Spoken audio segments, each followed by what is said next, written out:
আসসালামু আলাইকুম। আজকে আমি তৈরি করে দেখাবো আলু, বেগুন আর ছোট মাছের একটা চচ্চড়ি।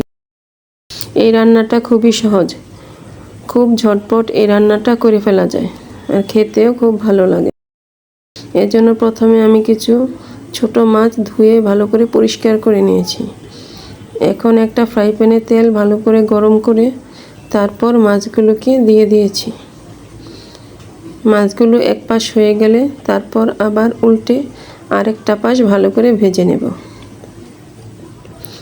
মাছগুলোকে কড়া করে ভাজতে হবে। মাছগুলো ভাজা হয়ে গেলে মাছগুলোকে তুলে আলাদা একটা প্লেটে রেখে দেব।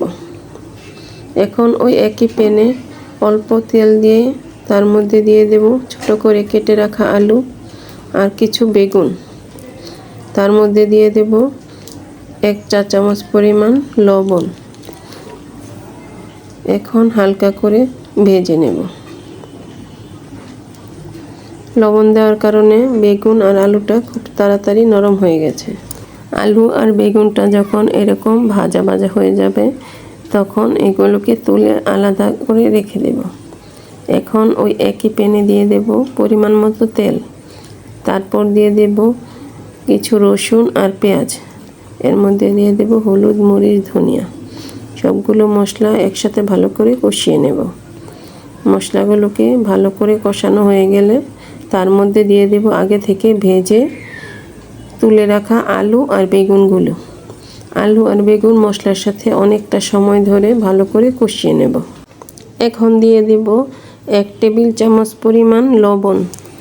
লবণটা দেওয়া হয়ে গেলে আরও কিছু সময় মশলার সাথে আলু আর বেগুনটাকে ভালো করে ভাজা ভাজা করে নেব।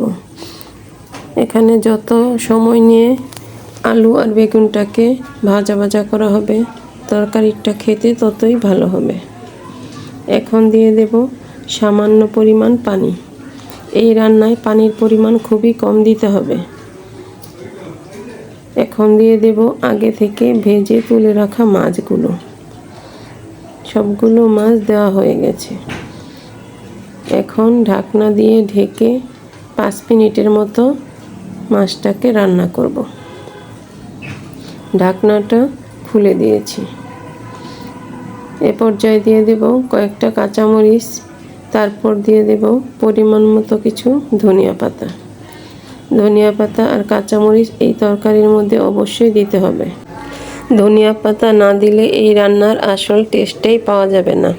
এজন্য অবশ্যই ধনিয়া পাতাটা ব্যবহার করতে হবে। তৈরি হয়ে গেল আমার আলু বেগুন দিয়ে ছোট মাছের চচ্চড়ি।